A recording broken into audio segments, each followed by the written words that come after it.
다시 한번 읽을까요? 시작. 사람이 자우며 자기의 길을 계획할지라도 그의 걸음을 인도하시는 이는 여호와시니라. 있습니까? 네. 오늘 이 말씀 중심에서 하나님의 계획 속에서 살라라는 제목으로 하나님 말씀 전하겠습니다. 이번 주에 하나님께서 저에게 두 가지를 생각하게 하셨습니다. 이번 주 지내는 동안 하나는 창의적인 삶, 창조적인 삶에 관해서 생각하게 하셨습니다. 삶이 지루한 이유가 뭘까? 살다 보면 인생의 문제 때문에 막막해지는 듯 답을 찾지 못하는 이유가 뭘까? 왜 우리의 삶의 활력이 떨어질까? 그것에 대해서 하나님께서는 창의적이지 못해서 그렇다, 그런 생각을 주셨어요. 창조적이지 못해서. 왜냐하면 하나님은 창의적인 분이시거든요. 굉장한 상상력을 가지고 계십니다. 우리는 그의 형상을 따라 지음을 받았고요. 이 우주와 지구와 또 사람과 모든 동물과 식물과 이 모든 것들이 어디에서부터 나오냐? 하나님의 상상력에서 나왔거든요. 나무를 왜 저렇게 만들었습니까? 그 다양한 나무의 종류, 다양한 짐승들, 그리고 누구의 머리에서 나왔는가? 하나님의 상상력에서 나온 거예요. 그래서 우리는 하나님의 형상을 따라 지음을 받았기 때문에 우리가 활력 있게, 지루하지 않게, 다이나믹하게 살려면, 또 우리 인생에 문제가 있을 때마다 그것을 극복하고 이겨나가려면 창의력이 있어요.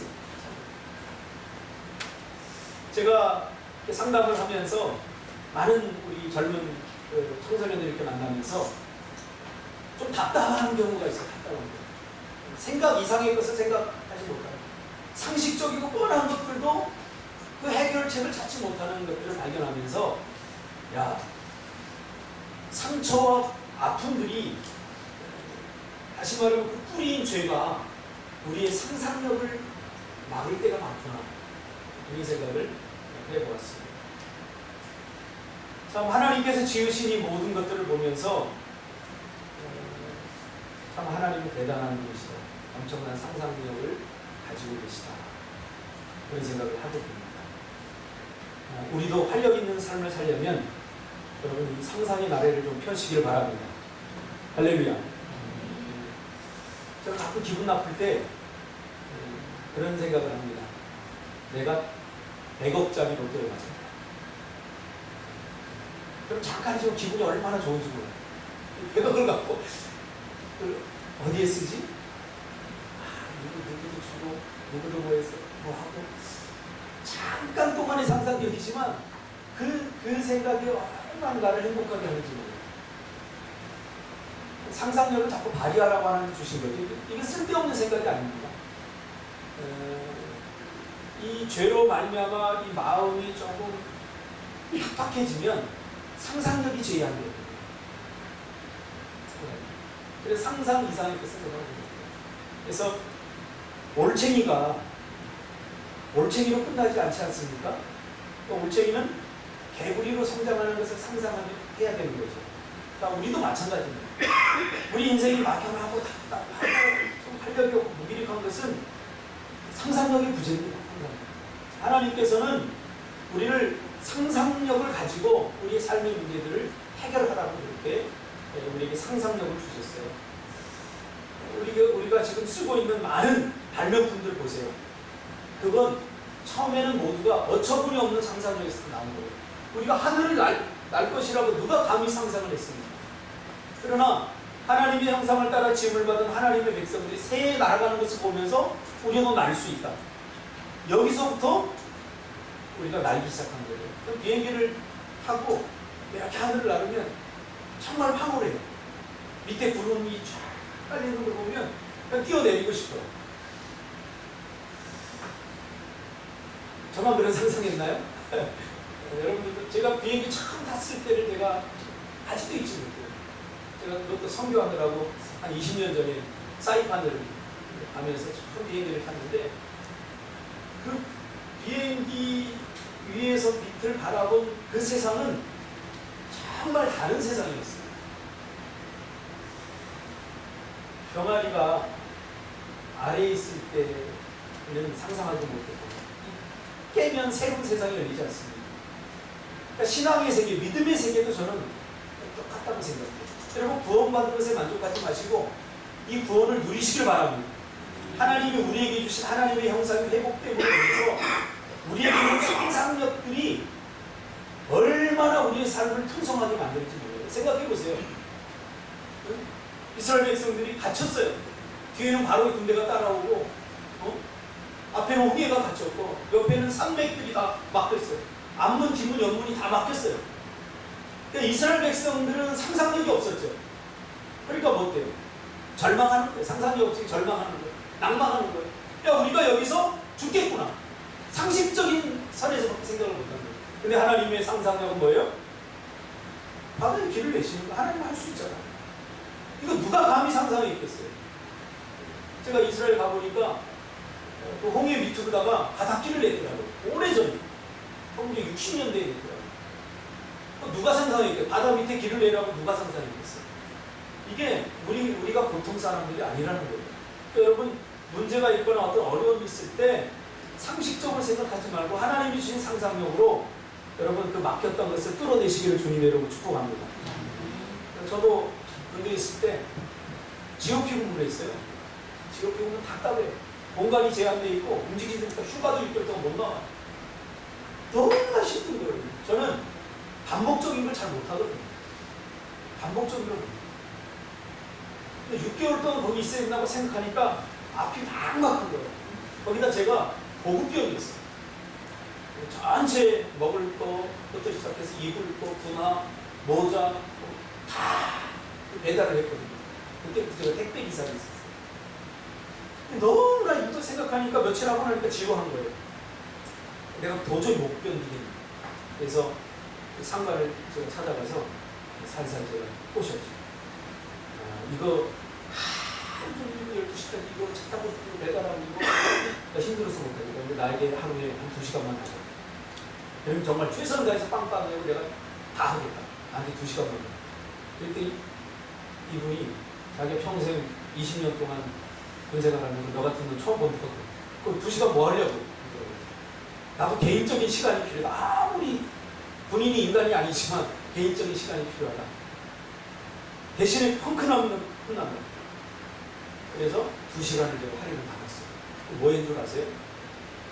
저쪽에 들어가면 민통선이 있는데 그 안에서 사람들이 농사를 져요. 거기는 정말 천에 보통 이런 여기서 볼 수 없는 것들이 되게 많아요. 또 강가에는 사람들 고기를 안 잡아서 메기가 막 정말 이만해요.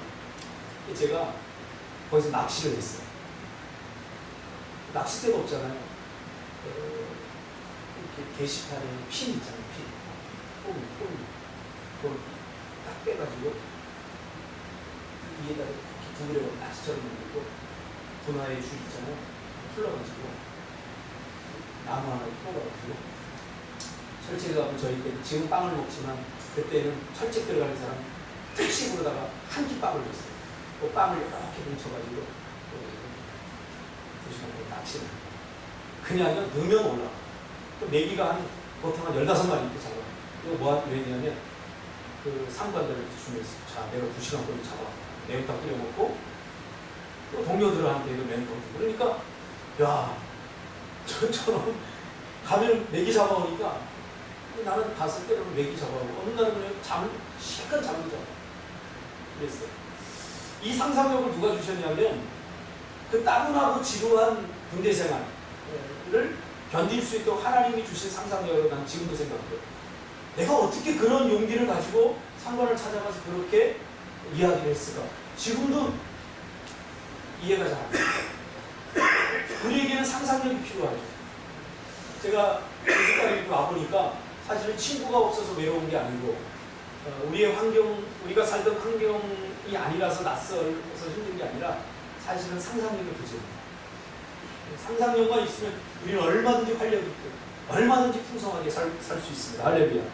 상상력을 회복하시기를 주님의 이름으로 축복합니다.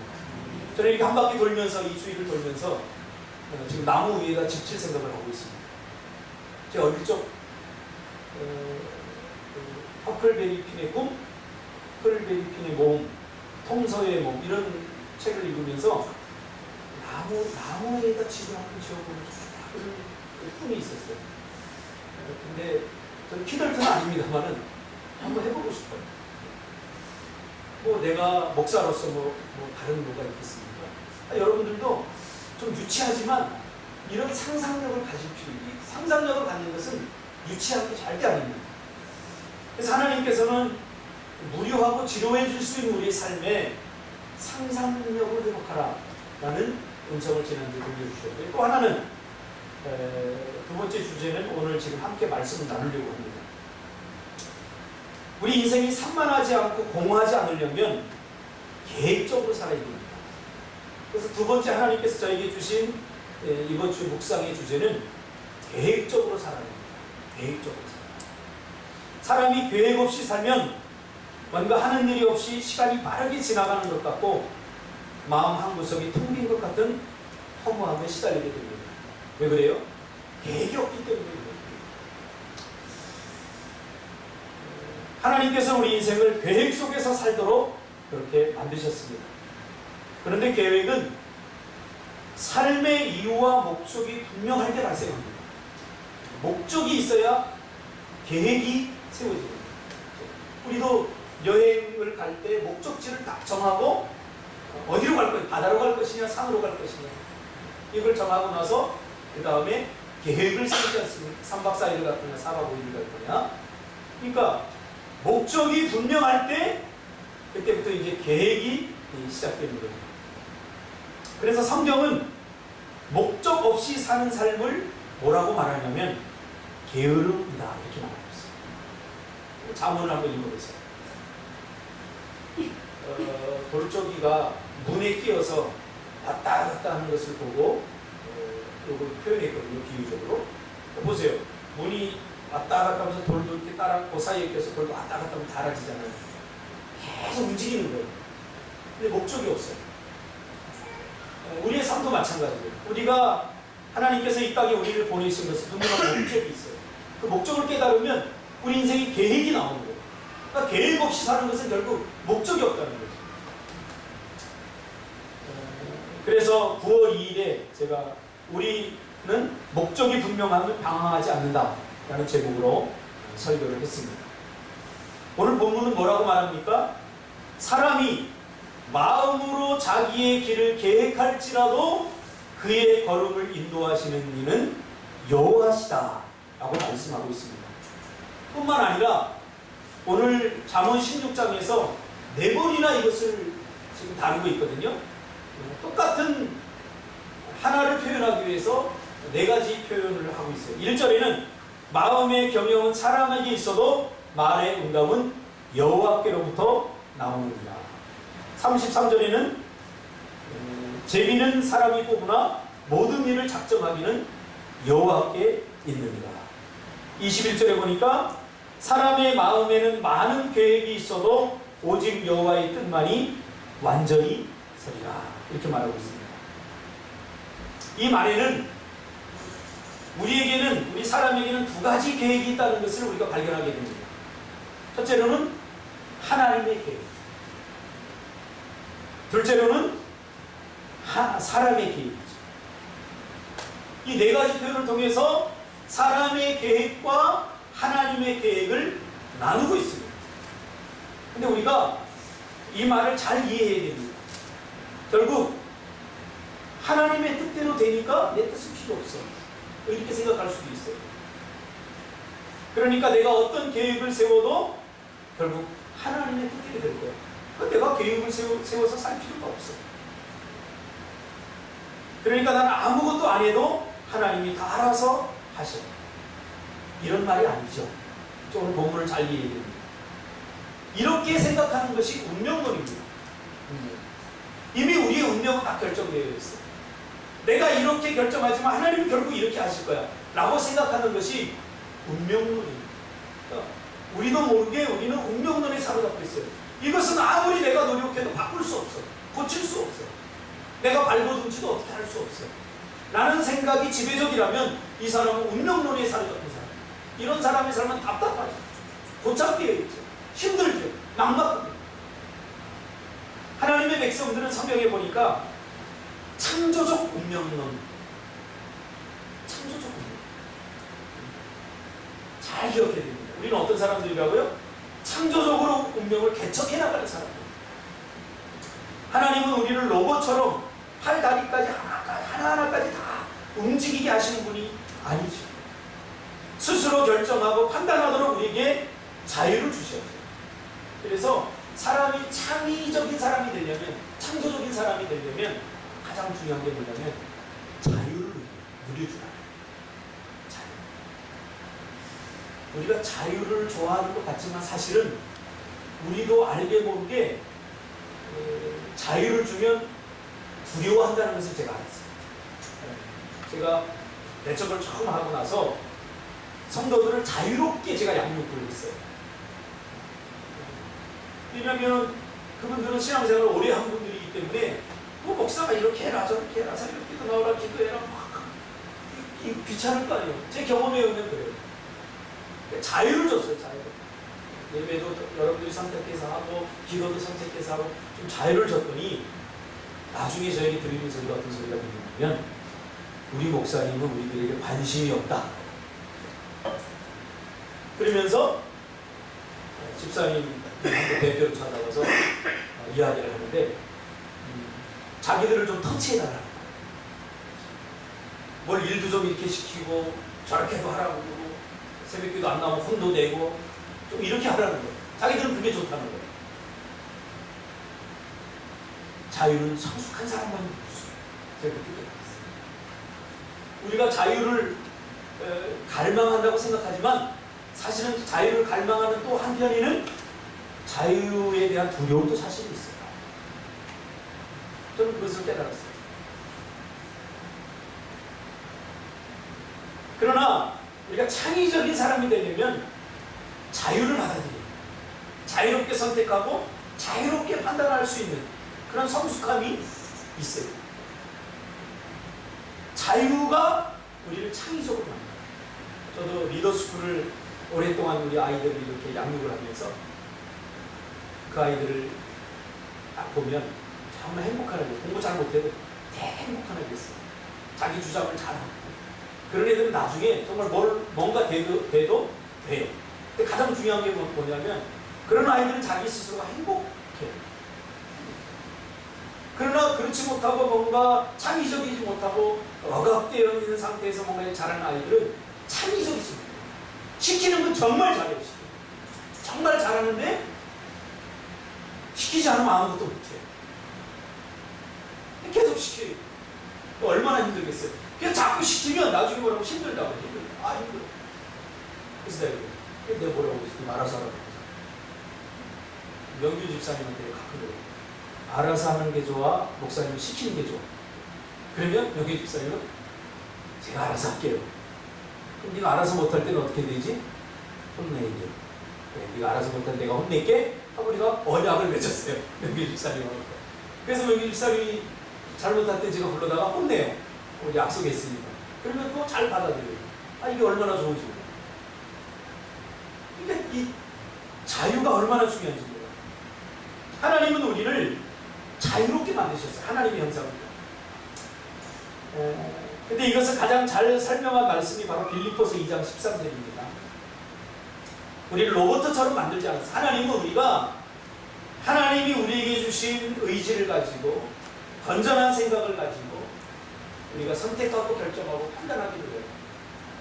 그것이 하나님의 생각과 반대되지 않는 선이죠. 그렇죠? 빌립보서 2장 13절에 보니까 너희 안에서 행하시는 이는 하나님이시니 자기의 기쁘신 뜻을 위하여 너희에게 소원을 두고 행하게 하시나니. 이 말이 뭐냐면 하나님의 뜻이 분명히 있는데 우리 사람들에게 하나님의 뜻을 일방적으로 강요하거나 일방적으로 내 뜻대로 해 그러면서 내가 원하지 않는 하나님의 뜻을 강요한다는 이야기가 아니에요.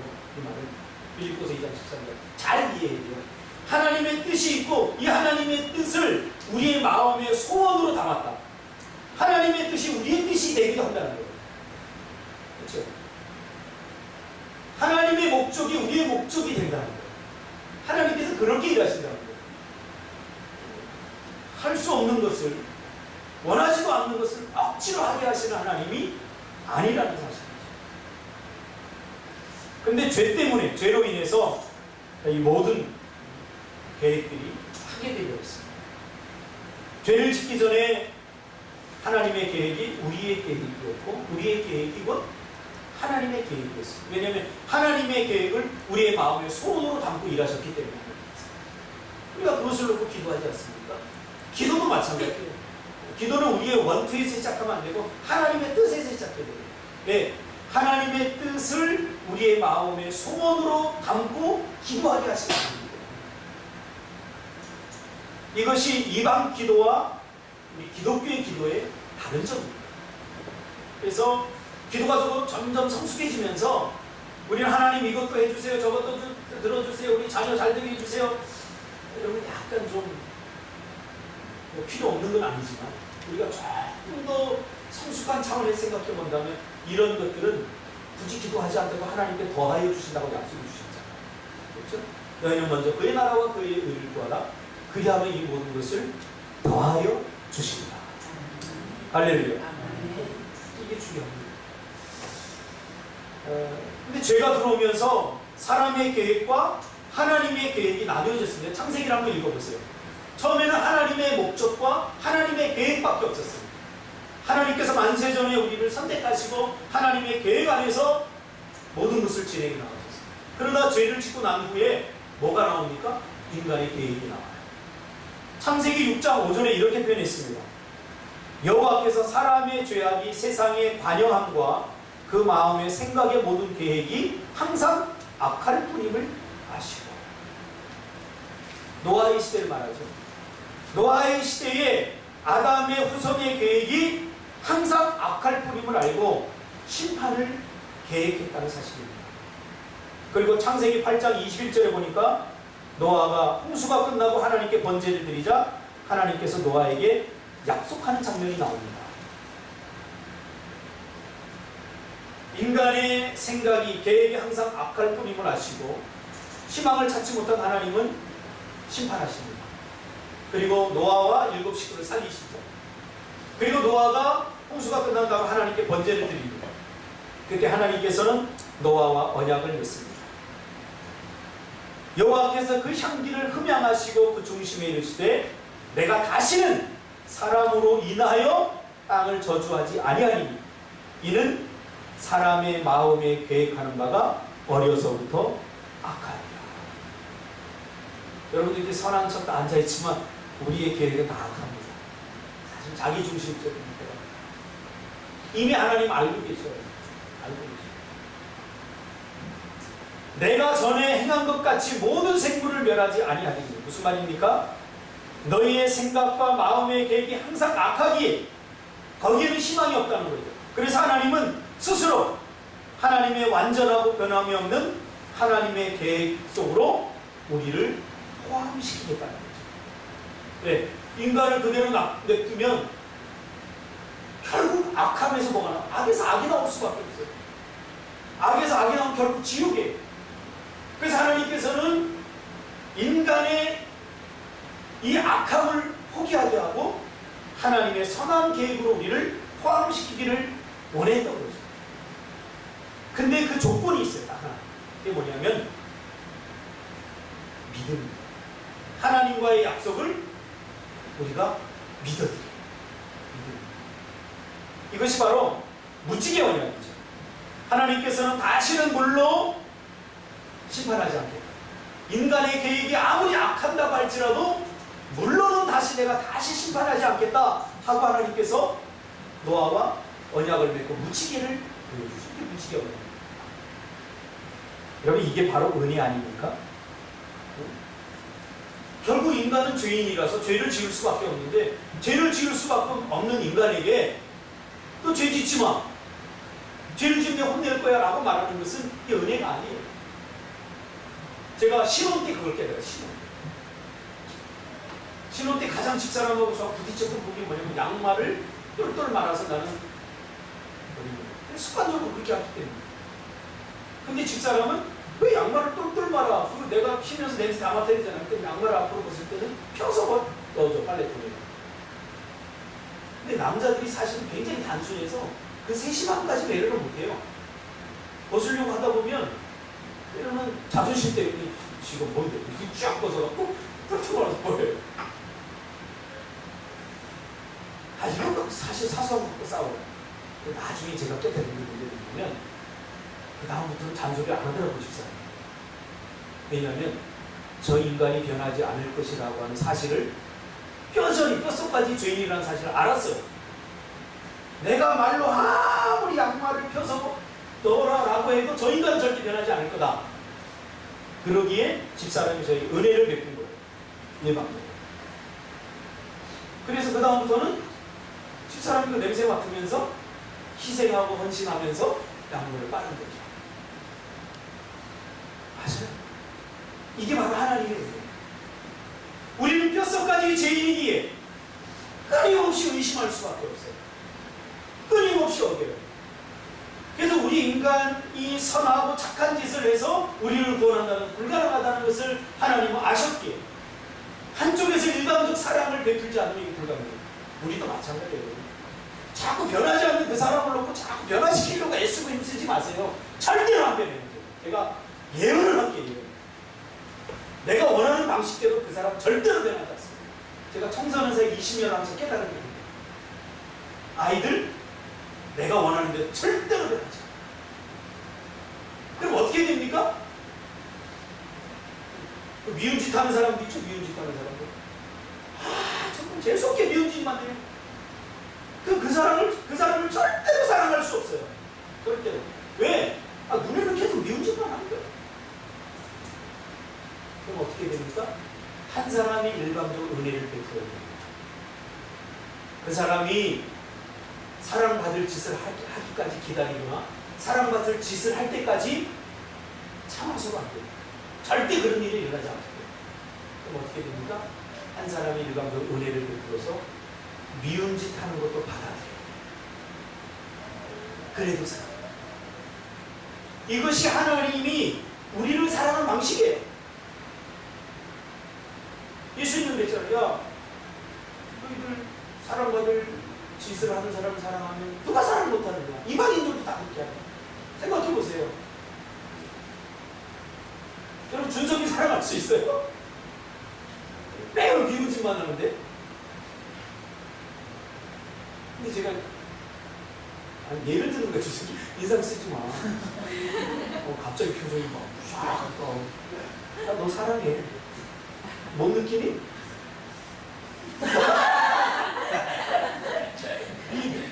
사랑은 느낌이 아닙니까? 이 느낌과 상관없이 나는 팩트야. 여러분 사랑해. 사랑하는데 뭐 다양한 방식이 있기 때문에 잘못하는 것을 꾸준히 해주고 사랑해요. 들으면 기분 나쁘네. 지가 한 짓을 생각 안 하고. 뭐 사랑받을지 별로 안 하거든. 근데 사랑해. 부부 관계도 마찬가지예요. 사랑과 사랑 관계도 마찬가지예요. 한쪽에서 일방적으로 은혜를 베풀어야 돼요. 한쪽에서 일방적으로. 그렇지 않으면 사랑이 불가능해요. 이게 하나님이 우리에게 보여주신 사랑이 되니까요.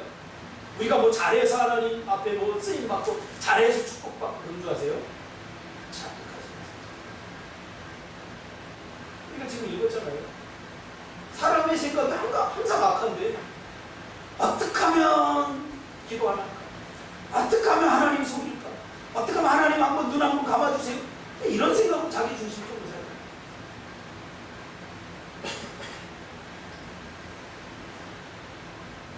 간단합니다. 한쪽에서 일방적으로 사랑해요. 이것이 하나님의 사랑이죠. 제가 언젠가도 얘기했지만 미국의 한 가정에 자꾸 민들레가 자꾸 피는 거예요. 마당에. 민들레는 한 80종 이상의 알러지를 일으킨대요. 그래서 미국 사람들이 굉장히 싫어한대요. 민들레. 우리나라 사람들은 못 먹어서 막 데려서 먹고 그러는데 날라다니고 그러는 거예요. 그러니까 이걸 없애려고 막 별수를 다 써도 안 되는 거예요. 농무성에다가 이거 민들레를 잡는 농약을 해도 또 자라. 민들레가 번식력이 강하잖아. 뭐 몇 번이나 농약을 치고 다 해도 안 돼요. 근데 농무성에 편지가 왔대잖아요. 그럼 이제 한 가지 방법밖에 없습니다. 당신이 믿을래를 사랑합니다. 그 전에는 미움의 대상이었고, 이거 나에게 해를 끼치니까 이게 고통의 대상이었고, 그래서 어떻게 뽑아버리려고 했는데, 이제는 그러면 사랑하는 수가 없어요. 제가 이 이야기를 처음 듣고 굉장히 감동했어요. 사실은 제가 심리학을 공부하면서 제 교수님이 이야기를 해줬거든요. 이 이야기가 저 인생에 큰 도움이 됐어요. 사실 그때까지만 해도 제 안에는 정말 저는 뚜렷했거든요. 사랑하는 사람을 지극히 사랑하고 미워하는 사람을 지독하게 미워했어요. 제 주변 사람들을 보면 다 저 열심히 당하고, 저를 추종하는 열심히 당하는 분들이었어요. 그러니까 저를 조금만 미워하거나 저에게 조금 눈을 흘리면 재수없어. 그리고 안 만났거든요. 저에게도 이 큰 숙제였어요. 제 인생에 있어요. 그런데 사랑은 이렇게 하는 거구나. 제가 깨달았어요. 자, 근데 창세기 11장에 보면 사람이 또 계획을 세웁니다. 이 계획은 무슨 계획? 악한 계획. 아무리 선을 가장하고 정의를 가장한다고 해도 사람에게서 나오는 것은 악할 뿐입니다. 어떤 계획이죠? 하나님께서 물론은 다시 심판하지 않겠다고 했는데 이 인간들이 하나님의 약속을 의심하는 거예요. 비가 조금 내리고 천둥이 치면 야, 하나님이 또 물로 심판하는 거 아니야? 살 수 없는 거예요.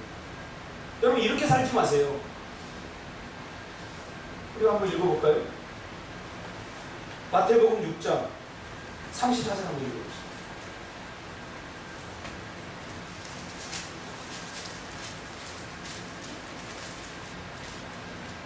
6장 34절 시작. 그러므로 내일을 위하여 염려하지 말라. 내일은 내일이 염려할 것이요 한날의 괴로움은 그날로 족하니라. 무심코 읽으면 은혜가 되지만 자세히 읽으면 큰 은혜가 됩니다. 여기서 중요한 것은 내일은 내일이 염려하게 할 것이요. 내일은 내일이 염려하게 할 것이요. 우리나라 번역에는 약간 이게 조금 생각을 많이 하게 되어 있는데 이렇게 원문으로 번역하면 이렇습니다. 내일은 내일의 주인 대신 하나님이 염려하게 하라는 말이에요. 왜? 내일은 우리 인간의 영역이 아니거든요. 우리 인간의 영역은 오늘이거든요. 지금을 사는 거거든요. 내일은 오지 않았잖아요. 내일의 주인은 누구예요? 하나님이에요. 그러니까 오지 않은 내일, 미래의 일들, 오지 않은 미래의 일들을 걱정하지 말라는, 그건 내 영역이 아니라는 거예요. 분명히 말하자면 내일은 내일의 주인 대신 하나님께서 염려하게 하라는 거예요. 할렐루야. 비가 오고 물이 오면 이건 하나님이 하실 일이죠. 우리는 어떻게 해요? 그저 하나님의 약속을 믿고 하나님이 다시는 물로 심판하지 않을 거야 하고 믿음으로 견디고 버텨야 되는 거죠. 믿음으로 바라봐야 되는 거죠. 근데 인간의 마음에 경험, 과거의 경험, 하나님이 물로 심판했어. 물이 점점 차오르니까 하나님은 또 심판할 수 있어. 이런 불안한 마음이 하나님과의 언약을 의심하게 만들어요. 그래서 뭐를 했어요? 4절에 보니까 또 말하되 자 성과 대를 쌓자. 창세기 11장 3절.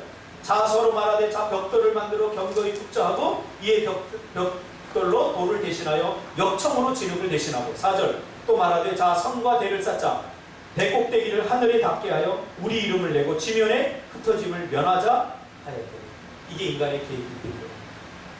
뭐예요? 바벨탑을 쌓자는 거예요. 이 바벨탑은 지구라 형태로 그냥 성을 쌓은 게 아니라 오늘 역청으로 진흙을 대신했다고 말은 뭐냐면 물이 새지 않도록 그 안을 방수 처리를 했거든요. 하나님께서는 다시는 물로 심판하지 않겠다고 했지만 물이 차오르고 천둥 번개가 칠 때마다 인간은 의심을 하게 된 거죠. 하나님이 혹시 물론 다시 심판하지 않을까? 그런 두려움, 그 두려움을 내일에 대한 주인께 다 맡기고 우리는 오늘을 살아야 되는데 오늘을 살지 못하는 거예요. 그래서 바벨탑을 쌓아. 마찬가지입니다. 하나님의 약속을 신실하게 믿지 못하는 오늘 우리도 내일에 대한 염려에 포비아가 돼서 공포증 환자가 돼서 자기 스스로 바벨탑을 쌓고 있어요. 그런 사람들 많이 봤어요. 제가 늘 이야기하잖아요. 노후는 우리가 보장할 수 없는 거예요. 하나님께서 보장해 주세요. 사람의 악한 생각과 계획이 바벨탑이 되고 있습니다. 하나님의 약속을 믿지 못하고 스스로 홍수를 면하고 그 다음 뭐예요? 자신들의 이름을 높이자는 거죠. 우리는 하나님의 이름을 높여야 됩니다. 자신들의 이름을 높이자. 이렇게 하나님의 계획 밖에 있는 사람들의 계획은 항상 악할 겁니다. 하나님의 계획에 집중해야 돼요. 우리의 계획을 내려놓고 하나님의 계획 속으로 들어와야 돼요. 우리가 아무리 좋은 의도와 좋은 취지로 한다고 해도 그것은 곧 악할 겁니다. 그래서 하나님의 백성들도 하나님의 은혜를 날마다 경험해야 됩니다. 제가 카카오톡 방을 만들어서 여러분 성경 말씀 읽고 은혜 받은 걸 이렇게 올려보세요 하는 것도 사실 여러분 한두 살 먹은 아이입니까? 이렇게까지 해야 되나 제가 그 생각이 들어요. 그래서 저는 죽을 때까지 할 거예요. 다른 더 좋은 대안이 나오잖아요. 이렇게라도 해야지 여러분 생각입니다. 그리고 거기에 이렇게 보내주는 사람은 정말 저는 천국 가서 제가 여러분들 시중 들게요. 너무 감사해요. 아 이렇게 살아가고 있구나. 이렇게 말씀입니다. 신앙은요 관계예요. 소통이에요. 내가 신앙생활 혼자 하다가 100% 가짜예요. 우상 쌓는 거예요. 왜냐하면 성경을 아무리 읽어봐도 믿음 좋음은 관계 속에서 나타나는 거예요. 하나님과 우리의 관계, 사람과 사람의 관계. 서로 소통하고 서로 관계하는 거죠, 신앙생활. 근데 우상 숭배는 간단해. 자기 혼자 하는 거예요. 그래서 뭐 어느 정도 도에 이르면 괜찮다고 하지만 제가 예전에 인간극장이라는 걸 보니까 거기에 두 형제가 쓰로 살고요.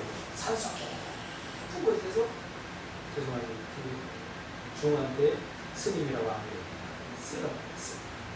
쓰 둘이 사는데 하나는 형이고 하나는 동생이고 막 사는데 불교를 읽고 그 사람이 PD가 물어보면 인생 뭐 이러면서 되게 멋있는 말을 많이 해요. 그러나 이틀째부터 뭐가 나타나면 싸워. 뭐 갖고 싸운 줄 아세요? 누가 쌀 씻냐, 누가 밥을 한 그릇 더 먹냐, 이거 갖고 싸워요. 그러니까 돌을 닦는 게 허상이 그러거든요. 사실 자극을 안 받아서 그렇지 산속으로 들어가 자극을 안 받는 거예요. 자기 혼자 사니까 믿음이 좋은 것 같아요. 다 이룬 것 같아요. 그리고 기독교는 세상 속에 그리스도를 살라고 해요. 세상 속에서 오는 온갖 세상의 도전들, 이런 생각들, 이런 것과 도전하면 싸워서 이기는 거잖아요. 그렇죠? 자극받지 않으면 나도 다 괜찮은 것 같아요. 그러면 안 된다는 거죠. 그래서 우리는 하나님의 은혜를 날마다 우리의 삶 속에서 경험해야 돼요. 하나님의 말씀을 붙잡고 살아야 돼요. 사람이 세운 계획은 아무리 선한 것이라도 결국 악이 되어버리기 때문이죠. 그것을 보여주는 것이 출애굽기 2장입니다. 출애굽기 2장 11절 이하에 보면 모세가 바로의 공주의 양아들이 되죠. 근데 우리는 보통 이렇게 이해하는데 그런 감동이 별로 없어요. 모세가 사실은 어떤 위치에 있었냐면 바로의 공주라고 표현된 이 공주는 하셋소트 공주라고 하는데 당시에 우리 그 역사를 연구한 역사가들에 의하면 더블킹이라고 해요. 그러니까 두 배의 왕이라는 거예요. 이제 아버지가 딸 만났어. 이제 아들이 없기 때문에 여왕이 되는 거예요. 아주 막강한 권력을 가진. 그리고 하셋소트 공주 때에 이 애국이 가장 영토가 확장되고 가장 강력할 때. 그럴 때 양아들로 들어가 보세요. 뭐가 보장된 거예요? 왕자리가 보장된 사람이에요. 그러니까 모세를 여러분 우습게 보면 안 돼요. 그리고 가끔 우리가 람세스나 뭐 이런 데 보면 그리고 고대 근동 아시아의 왕들을 연구 조금 이렇게 인터넷 뒤져보면 왕은 거의 신이에요. 대단한 권력과 세상의 모든 것을 다 가졌죠. 근데 어느 날 이렇게 보니까 제가 봤을 때는 어느 날이 아니죠. 이게 모세에게 쌓였던 거예요.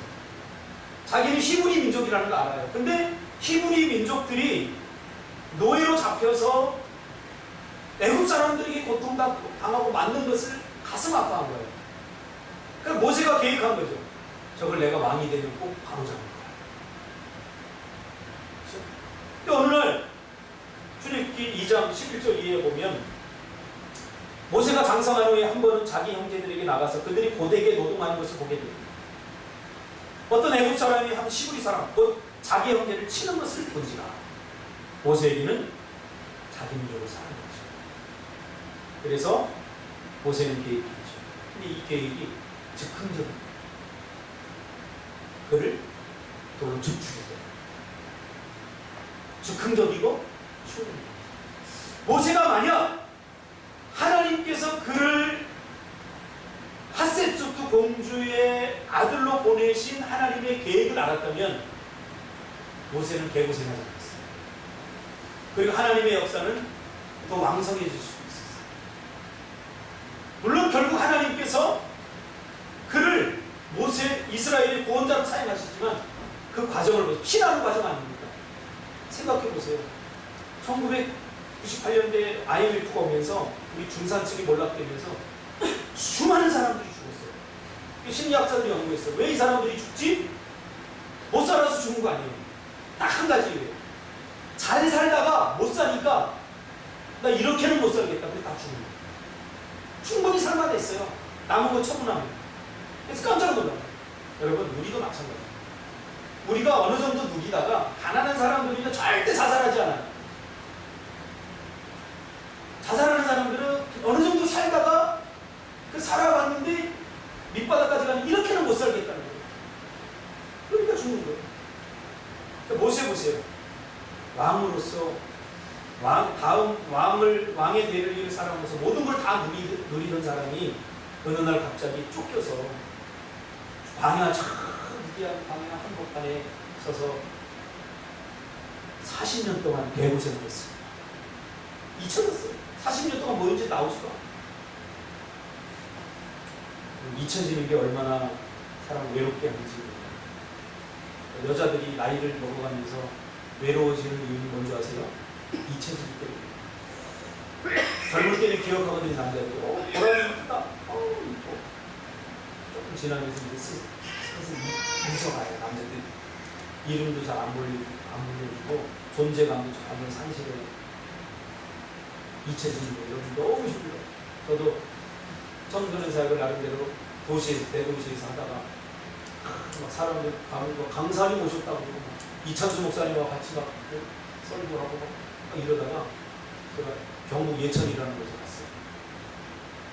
시골에 가니까 불러주는 사람도 없고 잊혀져.